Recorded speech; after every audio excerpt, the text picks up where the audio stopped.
Mas mabuti pa sa isang tao ang siya'y bitinan sa leeg ng isang malaking gilingang bato at ihulog sa kailaliman ng dagat kaysa siya'y maging sanhi ng pagkakasala ng isa sa maliliit na ito na nananampalataya sa akin. Kahabag-habag ang daigdig sa dami ng mga tuksong nagiging sanhi ng pagkakasala. Hindi nga maiiwasan ang pagdating ng tukso, ngunit kakilakilabot ang sasapitin ng taong pinanggagalingan nito. Kung ang iyong kamay o paa ang nagiging sanhi ng iyong pagkakasala, putulin mo iyon at itapon.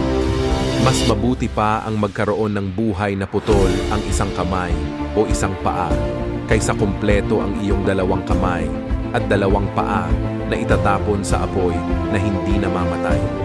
Kung ang mata mo naman ang siyang nagiging sanhi ng iyong pagkakasala, dukitin mo ito at itapon. Mas mabuti pa ang